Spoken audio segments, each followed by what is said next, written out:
Certainly he's been around horses long enough to know that sometimes they'll break your heart, and you just have to persevere and move on.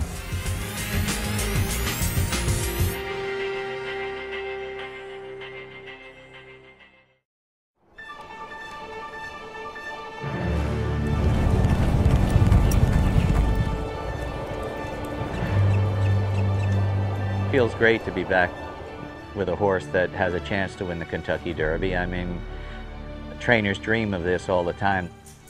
Michael Matz is a bit of a perfectionist. He's the first one in the barn in the morning and the last one to leave every day, works 7 days a week, and cares about his horses tremendously. And you go the long way. Michael Matz has always been very hands-on with the horses he trains, and you can see it in the results that he gets. You have to really pay attention to detail. It's the little things that make the difference. A good horse is a good horse, despite the trainer sometimes. But I would say a successful horse trainer is one that really pays attention to what the horse is trying to tell him. It's just like a person. We've got Union Rags now that hopefully he's going to go on and go down the Kentucky Derby Trail. It's a very difficult job to be in. It really is, and the highs are very, very high, and the lows are crushingly low. The strongest memory I have of Barbaro would be the Kentucky Derby. The 06 Kentucky Derby was the thrill of a lifetime. Barbaro was amazing.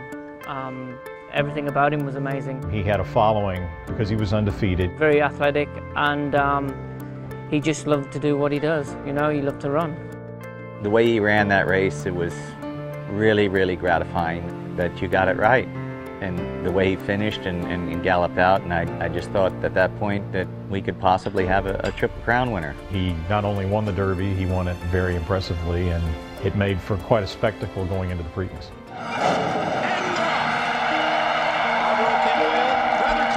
Peter galloped in that morning, and he couldn't have galloped any better. Peter said to me when I picked him up in the pony, he said, they're going to have wings to beat this horse today. On the outside dive, off goes forward. Barbaro! I believe he's being pulled up! Barbaro's being pulled up! An astonishing development here! Barbaro's being pulled up by Edgar Prado! I think he just took a bad step, and I mean, I don't know any more than that. I mean, I just think he took a bad step, and it was just unlucky. Michael Matz immediately sees that there's a serious problem, and it's just devastating. I don't think anybody could have seen that happen. It was a horrific at the time, and it still is horrific now when I think about it. Michael Matz has made his way down from the grandstand, tending to the horse. When Edgar Prado sensed something was wrong, he pulled him up, and it appeared to be his right hind leg that was injured. Its effect on horse racing turned out to be one of empathy, showing the regular rank-and-file sports fan who might not have known much, if anything, about thoroughbred racing, that the owners and the trainers of these beautiful animals really do care about them as much as they do members of their own family. It was a long, agonizing, 7, 8 months after it happened. He looked happy. He wasn't, I don't think he was uncomfortable. Near the end, it got uncomfortable for him. It's a shame we couldn't have saved him, but everybody tried, I think, as hard as they possibly could. We'll never know how great a horse he really was. Union Rags is qualified to go in the Derby already. He's got a terrific disposition. His mind is very good. He's got loads of ability. He can run close to the pace. He can run off the pace. His running style looks like it can be whatever you asked him to do. He's very fast, for one thing. He's developed into a really nice 3-year-old. Barbaro won the Florida Derby, which Union Rags runs in tomorrow. So hopefully, they'll progress in the same way, that he will win tomorrow, Union Rags, and hopefully win in Kentucky.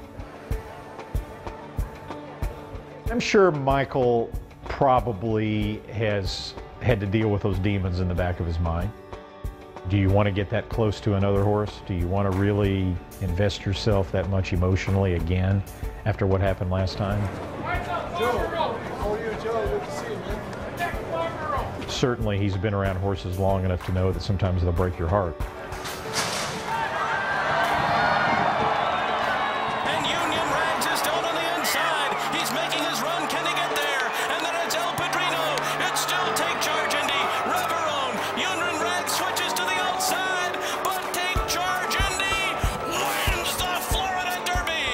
just got stuck with that horse laying on the outside of him. Julian tried to wait it out, and he got pinned down all the way, and he really didn't get a chance to run to the last eighth of a mile, and he was just too far back. The last eighth of a mile, Union Rags was running noticeably faster than the other horses in the race.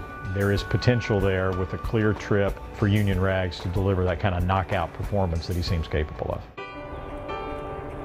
It's very, very difficult to have everything go right and, you know, still win the Kentucky Derby. Every race, it seems like the further he goes, the better he gets, which is a very good sign, because the Kentucky Derby is a mile and a quarter, you know, and the furthest he's run is a mile and an eighth. So, but it looks like that extra eighth of a mile is going to suit him. I think Union Rag's chances at the Kentucky Derby are excellent. I still cling to the belief that Union Rags is the horse to beat. Barbaro brought the racing world together, and I think Union Rags can do that.